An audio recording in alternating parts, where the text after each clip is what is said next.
तो मेरी वाइफ जाग रही थी। मैंने बोला तुम सोई नहीं अब तक? कहने लगी तुम्हारी आने से पहले भी 3-4 दफा दरवाजे पर दस्तक हुई, जब भी जाकर पूछती तो कोई आवाज नहीं आती। क्या तुम पहले आए थे? मैं चौंक गया। मैंने कहा नहीं, मैं तो अभी आया।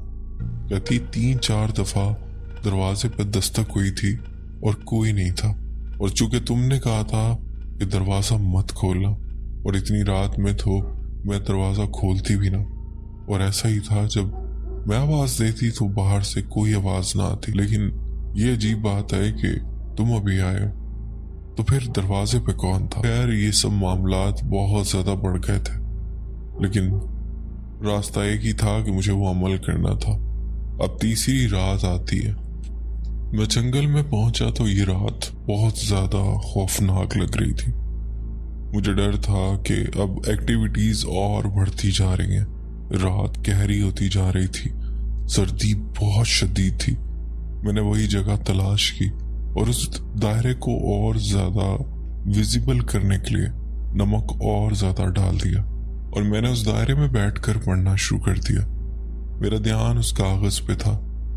कुछ मिनटों बाद मुझे फिर से आवाज ऐसे सुनाई देती है जैसे दूर से कोई जानवर चलता हुआ आ रहा है, और जैसे अपने पांव से या मुंह से बड़े पत्ते या झाड़ियां इधर उधर कर रहा है और रास्ता बनाता हुआ मेरी तरफ आ रहा है। उस जंगल में उल्लू की भी इतनी खौफनाक आवाज आ रही थी कि मुझे अपनी नफ्स की आवाज अपने कानों में सुनाई दे रही थी। इतना खौफ कि मैं बयान नहीं कर सकता। मैंने अपना अमल जारी रखा, और फिर ऐसे लगा जैसे किसी ने कंकरियां मेरे पास फेंकी हों। कुछ कंकरियां मेरे उस दायरे के बिल्कुल बाहर आकर रुक गई। ऐसा नहीं था कि जैसे दूर से मारी गई हैं, ऐसा था जैसे करीब से किसी ने हाथों से चिरका कर मेरे उस दायरे के पास फेंकी हो, लेकिन ऐसे जैसे वो दायरे के अंदर नहीं आई। एक कंकर जोर से मेरे उस दायरे के उस नमक के ऊपर आकर लगा, जिससे वो नमक इधर उधर फैल गया। मैंने शॉपर में रखे नमक में थोड़ा सा नमक निकाल के उस दायरे की उस लाइन को दोबारा से भर दिया और अपना अमल मजबूती से जारी रखेगा। फिर आहिस्ते से मुझे फिर से ऐसे लगता है कि कोई मेरे कान के पास आकर मेरी ही आवाज में कहता है, बस बहुत हो गया, अमल मुकम्मल हो गया। लेकिन अमल अभी बाकी था। ये भी एक चाल थी कि मैं अपना ये अमल मुकम्मल किए बगैर यहाँ से उठ जाऊं। खैर कैसे भी मैंने वो अमल मुकम्मल किया। जब भी एक्टिविटीज होती थी मैं अपनी आंखें बंद रखता था। आमिल ने कहा था कुछ भी हो जाए टेंशन नहीं लेनी, और याद रहे कि कभी भी कोई कदम तुम्हारे पास आ रहे हो उनकी काउंटिंग नहीं करनी।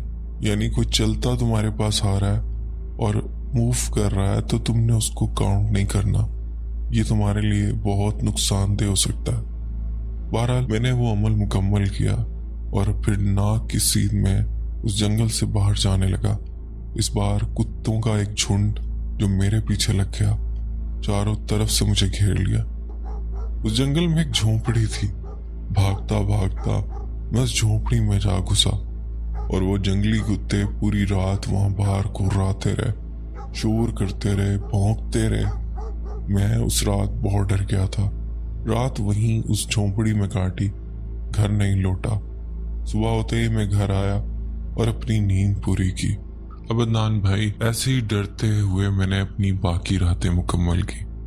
मैं हर रात का वाक़या यहाँ पर बयान करने लगूं तो स्टोरी भी बहुत लंबी हो जाएगी, तो इसीलिए मैं अपनी आखिरी रात जो सबसे खौफनाक रात थी उसका वाक़या शेयर करता हूँ। बीच में जब भी मैं उन रातों में उस जगह पर अमल करने जाता था तो ऐसा होता था जो जगह मैंने अपनी बना रखी थी उस पे बिल्कुल ऐसे तरीके थे जैसे ताज़े पत्ते गिरे हों।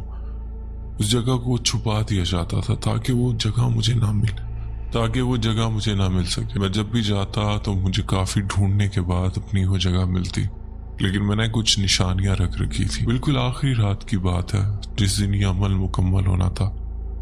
मेरी बाइक में कुछ फॉल्ट आ गया बिल्कुल उस वक्त जब मैं इस अमल के लिए घर से निकलने वाला था। इस रात मुझे पैदल जाना था।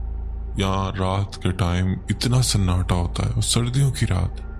मैं पैदल चलने लगा क्योंकि मैं 9 रातों को इतनी मेहनत कर चुका था। मैं इस अमल को ज़ाया नहीं करना चाहता था और फिर ये आखिरी रात थी। मुझे कैसे भी उस जंगल में पहुंचना था। मैं बताता चलूँ, गांव से निकलते ही तकरीबन 3-4 किलोमीटर और मुझे पैदल चलना था। खेतों से होते हुए उस जंगल में जाना था। खैर मैंने बाइक छोड़ दी और मैं खेतों से होते हुए टॉर्च लेकर उस जंगल की तरफ बढ़ने लगा। जैसे ही मैं उस जंगल में दाखिल हुआ तो मुझे ऐसे लगने लगा कि मेरे साथ कोई और भी चल रहा है। मैं चलता तो मेरे साथ एक और कदम की आवाज़ भी आती। मैं रुकता तो वो रुक जाता। मैं फिर चलता, वो चलता, और ऐसे जैसे कोई मेरे बहुत करीब है। उसकी सांसों की आवाज़ आ रही है। इन बीच में जो रातें मैंने गुजारी, मैं क्या बताऊं मैंने क्या कुछ फेस किया था। अब दिल कुछ हद तक मजबूत हो चुका था। घर में मेरी वाइफ के साथ भी बहुत एक्टिविटीज़ हो रही थी।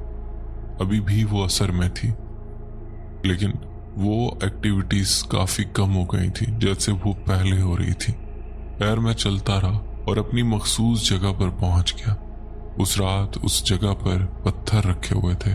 पत्थरों से उस जगह का दायरा बनाया हुआ था।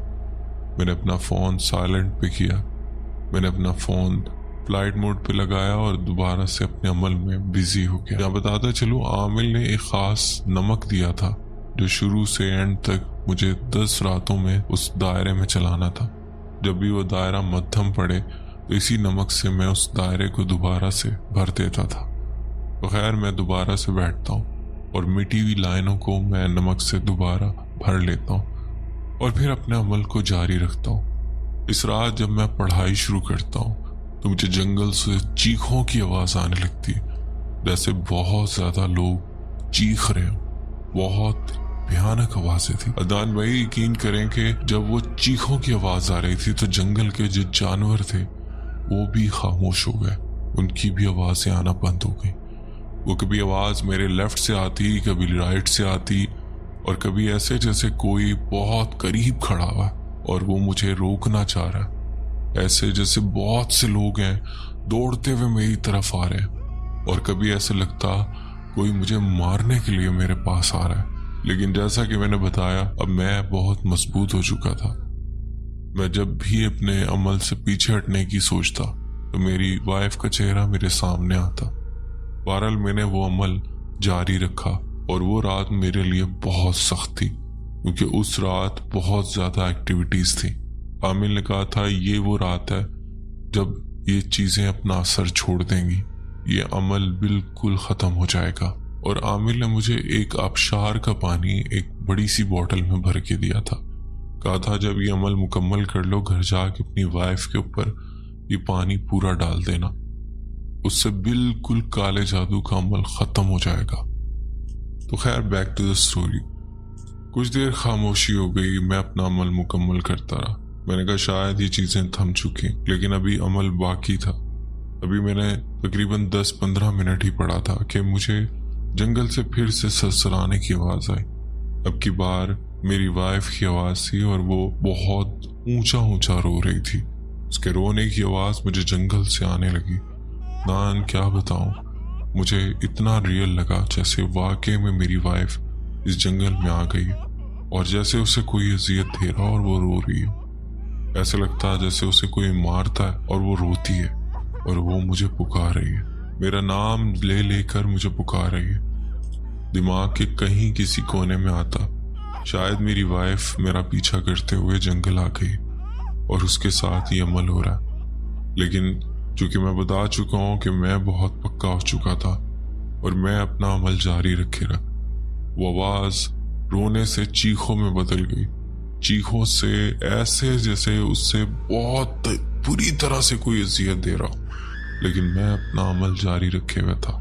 खैर कैसे भी करके मैंने अपना अमल मुकम्मल किया और उसके बाद मैंने उस जगह से दौड़ लगा दी।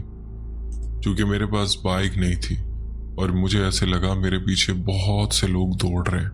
दौड़ते दौड़ते मैं कीचड़ में फंस गया। वो कीचड़ इतना दलदली था कि मेरी दोनों टांगें उसमें धंस गईं। मुझे कांटे चुभ गए, मेरी चादर भी उन कांटों में उलझ गई اور مجھے ایسے لگا جیسے کوئی میرے بہت قریب پہنچنے والا ہے اور اب مجھے ختم کر دے گا۔ میں چونکہ حصار میں نہیں تھا، مجھ پر کوئی بھی اٹیک کر سکتا تھا۔ خیر میں نے کیسے بھی اپنے آپ کو ان کانٹوں سے آزاد کرایا۔ میرے ہاتھ میرا ساتھ نہیں دے رہے تھے، میرے ہاتھ کب کب آ رہے تھے، سردی کی وجہ سے بھی اور ڈر کی وجہ سے بھی۔ میں نے کیسے بھی اپنے آپ کو ان کانٹوں سے آزاد کروایا اور اس کے بعد میں بڑی مشکل سے کسی طرح اس دلدل سے نکلا اور پھر میں نے جنگل سے باہر کی طرف دوڑ لگا دی۔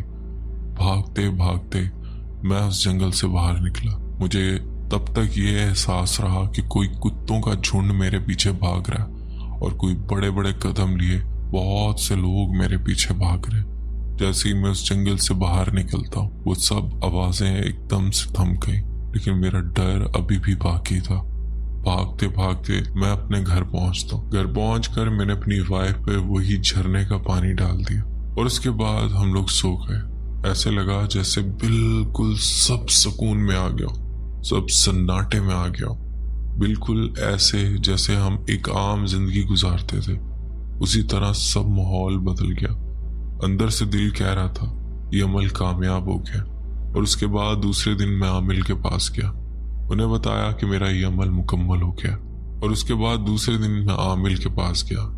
عامل صاحب نے کہا مبارک ہو، تم نے یہ عمل الٹ دیا، یعنی اب جس نے یہ عمل کیا وہ اذیت میں۔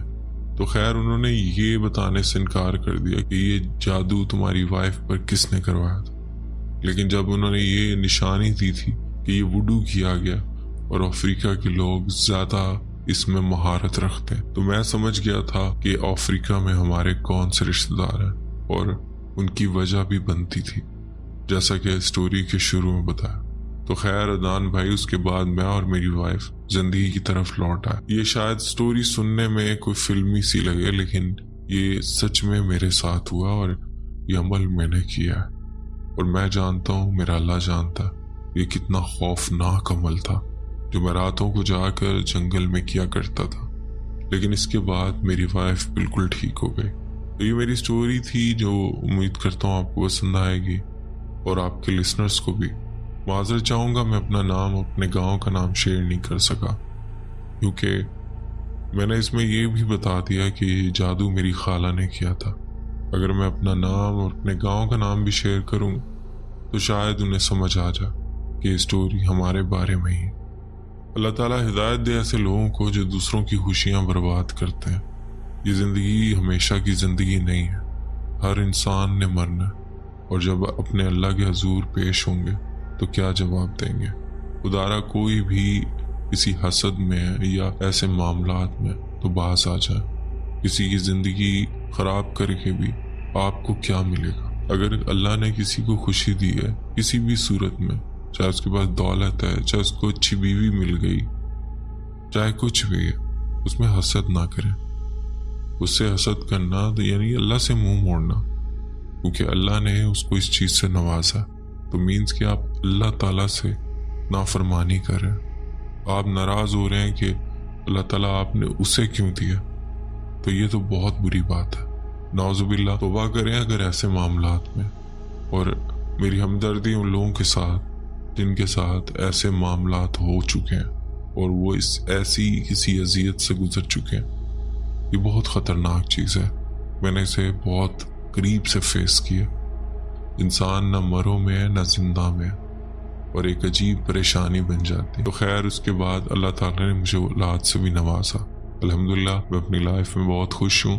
اپنا خیال رکھیے گا، آپ کی سٹوری مجھے بہت پسند ہوتی ہے اور میری سٹوری کو لازمی شیئر کریے گا۔ اللہ حافظ دوستوں، امید ہے آج کی سٹوریز آپ کو پسند آئی ہوں گی۔ سٹوریز پسند آئی ہوں تو ویڈیو کو لائک کرنا نہ بھولیے گا، اور اگر آپ نے ابھی تک چینل سبسکرائب نہیں کیا تو چینل لازمی سبسکرائب کر لیں، یہی ہماری حوصلہ افزائی ہوتی ہے اور اسی سے موٹیویشن بنتی ہے۔ اور اگر آپ نے یہ 2 سٹوریز ابھی تک نہیں سنی تو یار آپ نے کیا سنا ہے، بہت انٹرسٹنگ سٹوری ہے، لازمی سنیے گا اگر آپ کو ابھی سونا نہیں ہے تو، کیونکہ یہ سٹوریز پھر آپ کی نیند اڑا دیں گے۔ اپنا خیال رکھیے گا، دعاؤں میں یاد رکھیے گا۔ مجھے تو اجازت، ملتے ہیں کسی اور انٹرسٹنگ سٹوری میں۔